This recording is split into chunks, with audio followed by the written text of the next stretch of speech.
Estamos dando continuidad a este programa nacional de formación y profesionalización sindical, hablando en el módulo de Panorama Actual de la Educación en México. Y en esta cápsula voy a abordar un aspecto importante para la educación en México actualmente. Es el modelo educativo 2017, especialmente las novedades que trae este documento. El lunes 13 de marzo, el presidente de la República y el secretario de Educación del país presentaron al sector educativo y a la sociedad en general el modelo educativo para la educación obligatoria 2017, el cual se propone como el punto de partida para una auténtica revolución educativa, dice el documento, que además de garantizar el acceso a una educación, asegure que ésta sea de calidad y se convierta en una plataforma para que los niños y los jóvenes de México triunfen en el siglo XXI. El modelo educativo responde a la obligación constitucional del Estado mexicano de mejorar la calidad y la equidad de la educación, tal como quedó establecido en el proceso de reforma educativa iniciado en México en diciembre de 2012, con el acuerdo de las fuerzas políticas del país, el Pacto por México, continuado en febrero de 2013 con las reformas a los artículos 3 y 73 de la Constitución Federal y culminando en septiembre del mismo año con la publicación de las leyes secundarias, Ley General de Educación, Ley General del Servicio Profesional Docente y Ley del Instituto Nacional para la Evaluación de la Educación. El modelo educativo se justifica y legitima a partir de lo dispuesto en el artículo 12 transitorio de la Ley General de Educación,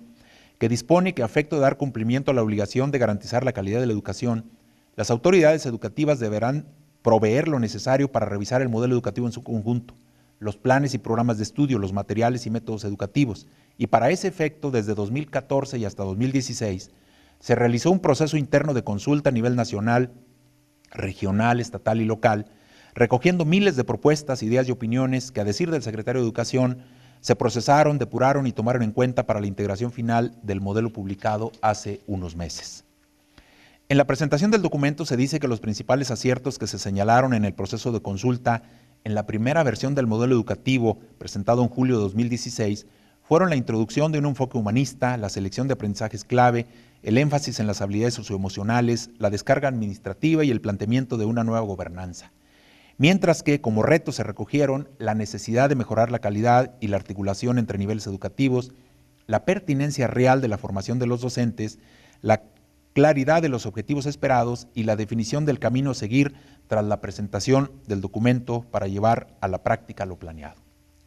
Con estos antecedentes, en el modelo educativo se propone la reorganización del sistema educativo en 5 grandes ejes, teniendo como fin último lograr una educación de calidad con equidad, donde se pongan los aprendizajes y la formación de niños, niñas y jóvenes en el centro de todos los esfuerzos educativos. El primer eje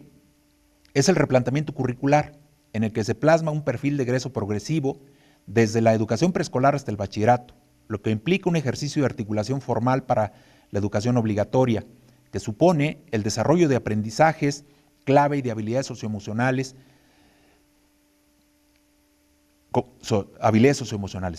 Como segundo eje, aparece la escuela al centro del sistema educativo,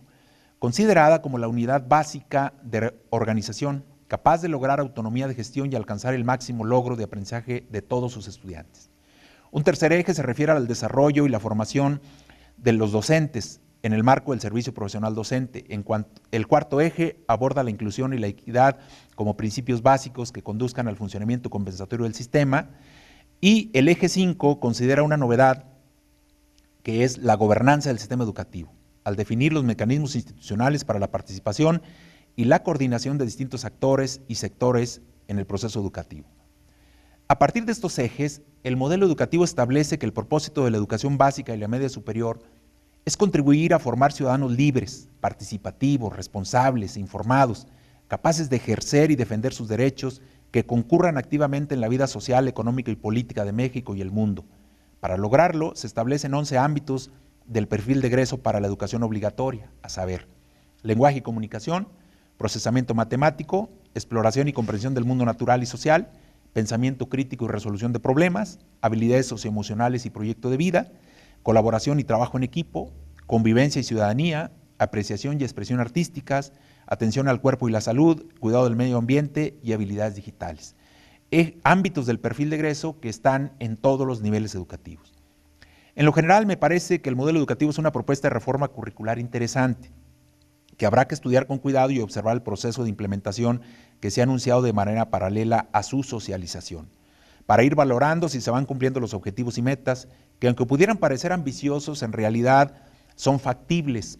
vistas las tendencias internacionales, aun y cuando hay algunos planteamientos no muy bien definidos, como sería el caso del enfoque humanista o el planteamiento pedagógico y el de educar para la creatividad, que solo están enunciados, y algunos aspectos que de entrada se podría pensar que faltan, como podría ser la añorada educación cívica, por ejemplo.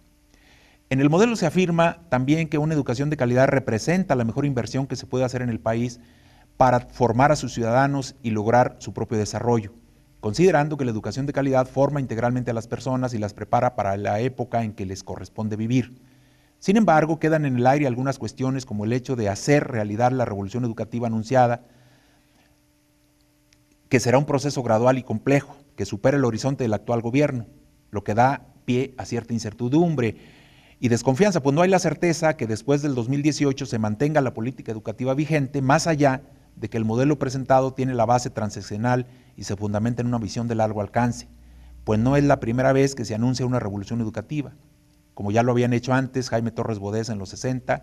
y Reyes Tamés en el 2000, aunque esta sea la revolución auténtica. De manera específica, vale la pena reflexionar acerca del sugerente subtítulo de Educar para la Libertad y la Creatividad que acompaña al modelo educativo, el cual presume será el punto de partida para una auténtica revolución educativa, que además de garantizar el acceso a la educación, asegure que ésta sea de calidad y se convierta en una plataforma para los niños y jóvenes. La frase educar para la libertad y la creatividad de suyo es interesante, y al considerar los términos libertad y creatividad como referentes de una reforma curricular, uno pudiera pensar en que algo o mucho se tiene que cambiar en el trabajo en las aulas para que efectivamente se eduque con libertad y se desarrolle la creatividad de los estudiantes. Sin embargo, creo que sería conveniente comenzar a definir qué entendemos por libertad y por creatividad, pues en el documento se escribe la palabra libertad solo 2 veces y la palabra creatividad 18 veces, aunque en ningún momento se definen o se conceptualizan, lo cual es una omisión importante si se parte de que los calificativos fundamentales que se plantean en el modelo y que visto de este modo da pie para que cualquier práctica o acción en el aula se considere como medio para desarrollar la libertad o la creatividad. Por otra parte, resulta que el documento que especifica la ruta para la implementación del modelo educativo en el que se presenta el programa de trabajo que seguirá la SEP para poner en marcha el planteamiento pedagógico de esta reforma, no aparece en una sola mención acerca de qué o cómo es que se estará educando para la libertad y la creatividad, lo que deja todo en manos de quien lea o interprete el documento. Lo que sí se puede advertir en el documento del modelo educativo es que el concepto de creatividad está asociado con que los estudiantes, con la guía del profesor, adquieran el sentido estético del arte y la cultura,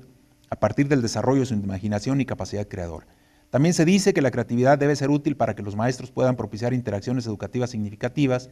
y que la creatividad y la indagación sean fundamentales para la aplicación del método de aprendizaje basado en problemas y el método de desarrollo de proyectos. Creatividad e innovación, se dice en el modelo, deben ser herramientas para que los docentes puedan mejorar el aprendizaje de sus alumnos y educar en la diversidad. Asimismo, la creatividad debe ser empleada para conocer e interpretar los fenómenos que se están presentando en los entornos sociales cambiantes en los que se lleva a cabo la tarea educativa. Es decir, como casi siempre ocurre en las reformas curriculares, al final de cuentas ha de ser el maestro quien ponga en marcha los cambios que se han previsto, cosa que no es fácil si no se le dan los apoyos que requiere para traducir dichos cambios en acciones que impacten el funcionamiento del sistema educativo y se logre una transformación cualitativa. También se apunta en el documento que la autoridad educativa debe aplicar la creatividad en la implementación del modelo educativo para que éste se pueda adaptar a diferentes entornos y además que se estimulen condiciones para el desarrollo de la creatividad y la innovación en el entorno educativo, pues solo con creatividad e ingenio se puede propiciar y hacer frente al cambio, se apunta. Es ilusorio pretender que con solo declarar que se va a educar para la libertad y la creatividad, eso es lo que va a ocurrir. Mientras no se tomen en serio los maestros, mientras no se les pregunte acerca de sus necesidades y sus aspiraciones y sus anhelos, difícilmente una reforma va a tener el éxito que se espera. Así pues, paso ahora a comentar brevemente cuáles son las principales innovaciones del modelo 2017. Primero, los niños. El fin último de la educación de calidad, con equidad es que los aprendizajes y la formación de niños y niñas estén en el centro de todos los esfuerzos. Articulación del currículum. Para definir claramente qué aprendizajes mínimos deben tener los estudiantes al egreso de cada nivel educativo, desde el preescolar hasta la educación media superior. Aprendizajes clave para que los niños aprendan a aprender y con determinación sigan aprendiendo a lo largo de toda su vida. Habilidades socioemocionales para desarrollar a las personas y puedan ellas conocerse a sí mismas y convivir y cooperar con otros. Inglés para que los alumnos sean más competitivos en este mundo global. Autonomía curricular para que cada comunidad educativa tenga la posibilidad de proponer contenidos en función del contexto y las necesidades de sus estudiantes. Autonomía de gestión para que cada comunidad educativa asuma la libertad y gestione recursos para tomar decisiones que mejoren el logro académico de los niños. Servicio profesional docente, de modo que cada plaza docente esté asignada a partir de la profesionalización y el mérito. El maestro se evalúa para identificar sus fortalezas y debilidades y recibir capacitación a la medida y obtener promociones según sus méritos. Formación docente, para que los cursos de formación continua sean en modalidades diversas y se adapten a las necesidades de preparación de los maestros. Otros aspectos novedosos del modelo educativo serían, por ejemplo, la asistencia, acompañamiento y supervisión pedagógica mediante el Servicio de Asistencia Técnica a la Escuela, el SATE,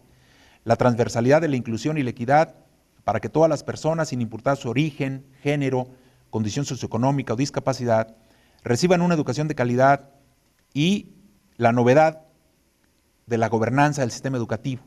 que concibe que una educación es tarea de todos los agentes educativos y los actores de la sociedad.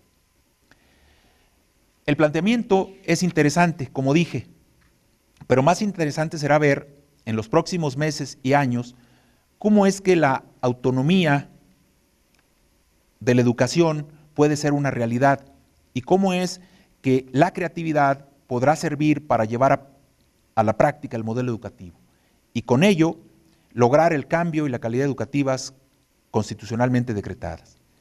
En un sistema educativo casi inamovible, con sus rutinas, sus vicios y sus esquemas burocráticos que son muy resistentes al cambio y a la innovación. Requerimos entonces un desempeño docente, creativo, indagador, innovador,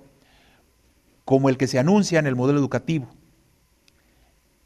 sabiendo que no se adquiere por decreto, sino que se necesita mucho trabajo en las aulas. En fin, no es necesario pensar en que vamos a trabajar, pero hay señales que no se pueden omitir, las que apuntan a escenarios poco favorables para que un modelo educativo tan ambicioso teóricamente pueda tener éxito. El asunto no es menor si se considera que la implementación del modelo educativo, después de la evaluación docente, es el segundo eje más importante para la implementación y consolidación de la reforma educativa puesta en marcha en el país en 2013. Muchísimas gracias.